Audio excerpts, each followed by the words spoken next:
Today, I'm going to talk about how our bodies, minds, and emotions, our whole being, can adapt to winter. In other words, how to stay healthy.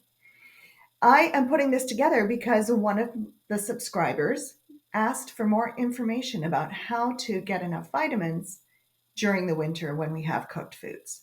If you haven't already done so, please like this video and subscribe to the channel. Let's get going. Now, we're talking about adaptation to cold weather, especially here in the north. I'm in Michigan and I have a lot of subscribers in northern USA and in Canada. Now, our bodies and minds must adapt as we move into the winter season if we want to stay healthy and avoid being vulnerable to flus and colds and much more. And what are we adapting to? We're adapting to cold weather, less sunlight, and more humidity. Essentially, because the snow arrives, it melts, it arrives again. And I think it was in 2022 or 2023 was the year with the highest humidity in the winter on record. What do we do about the cold weather? In traditional Chinese medicine, winter is considered a time of introspection, rest, and conservation. The body's energy is thought to go inward, mirroring nature's cycles. For example, animals hibernate and plants conserve the energy in their roots.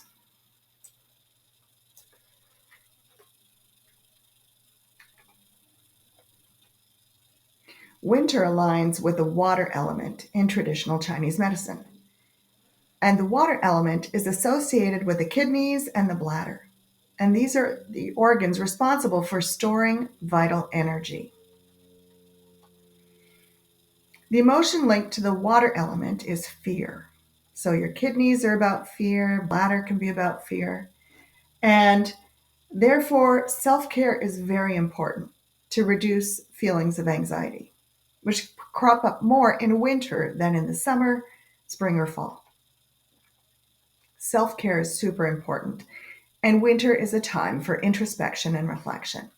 It's an excellent time for meditation and journaling. If you don't know what meditations to do, you can go to my website, monica11.com, where you will find free meditations that you can download, including the free inner guidance communication meditation that I created. That's actually like a small course. It's free, and it's videos of me leading you through the meditation that I published a couple of years ago. Since our energy moves inside to protect our important organs, we must bring warmth to our bodies. As you can imagine, energy goes in, pulling the energy into the center, and so we need to stay warm. To help your body get used to the cold outside, I recommend that you dress warmly and go outside for 15 minutes a day so that your body feels the change in temperature when you come back inside. I always tell people my favorite winter sport is reading a book by the fire. So I have to make myself do this. But it does help because after I've been outside for 15 minutes, when I walk inside, the house feels warmer than it did when I left. Another thing you can do is keep your abdomen warm. Don't wear crop tops in the winter. You can keep your abdomen warm with thermal underwear. But if you tend to feel a little too warm, like you'd like your arms out more, there are things called wool waist wrap or belt. Sometimes it's called a kidney warmer. And it's a tube that you put around your abdomen so that you cover your kidneys, your lower, middle, and lower back to keep your torso warm. Another kind is, rather than a knitted one like the last image, you can buy them merino wool, and angora. When I was a kid going to Italy because my mother's from Italy, I remember wearing these, and they did help to keep me warm. Another thing to do is to drink lots of warm water and herbal teas. Please do not drink ice water in the winter, especially. This way, with warm water and herbal teas that are warm, it'll help keep you hydrated and it'll help your kidneys. Also, eat warm foods and cooked foods. In the winter, you want to reduce the amount of raw food that you eat. So, if you want a cold salad, have cooked vegetables at room temperature that you can dress with salad dressings rather than the cooling salads, which are lettuce and cucumber and tomato. Also, you can reduce the amount of sugar that you consume because sugar is also cooling to your body, and you want to keep your body warm. Now, here's some ideas for some cooked vegetables. You could do steaming, sauteing or stir frying, roasting, and baking. Cooking can reduce the nutrient content of some foods, which was the concern of one of my subscribers, but cooking can also enhance the availability of other nutrients and improve digestibility. So in the winter, I focus less on the vitamins and minerals and more on the energy of the foods because that's what's most important for our bodies. So the best thing to eat in the winter is a hearty soup because the nutrients that come out of the vegetables stay in the broth and the soup provides the liquid that your kidneys need. I love vegetable soups and they're easy to make.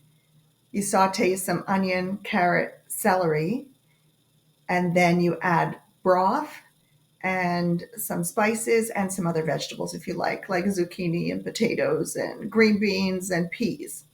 Doesn't take long to make, and you have a beautiful soup. And if you want to make it heartier, you can add beans.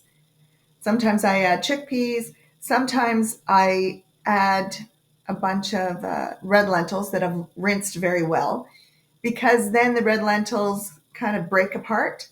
And not only do they add nutrients, but it makes the soup thicker. You can also roast vegetables like carrots and potatoes and yams and beans and what else? Onions and garlic. I usually take my favorite, especially root vegetables. I don't put in the broccoli and cauliflower because it can get kind of smelly. So I focus on root vegetables, chopping them around the same size, and then toss it with some olive oil, add some sea salt, garlic, and I like rosemary. And then just roast them. 350 degrees, depending how big you cut the pieces, could be for half an hour, could be for an hour. Now the other night, when just before I made this presentation, I decided to do something that have something for dinner that had a lot of vitamin C and some calcium. And so that's peppers. So I sauteed red peppers in a bit of butter. I love butter. Even though I'm lactose intolerant, butter has almost no lactose in it. Then I added some spinach. And then I threw in the cooked rice pasta that I just made and tossed it and threw on or sprinkled on a bit of Parmesan cheese. Now, if you want some ideas for foods in general, I have an ebook called Intuition and Food Meal Suggestions. And in there are how many? 70 meal suggestions, and they're not restrictive. It's just ideas. And they're on my website. For example, on each page you have one half of the page that shows what ingredients you should go buy at the store, and the other half gives you general instructions. This way you can use your intuition and replace ingredients as you feel guided to. Now that's available in my store on monica11.com. And I also have my other recipe books if you decide you want to get any. All right. Well, I just wanted to let you know how you could take steps to adapt to the winter. And I wish you joy and vibrant health this winter. Talk to you soon.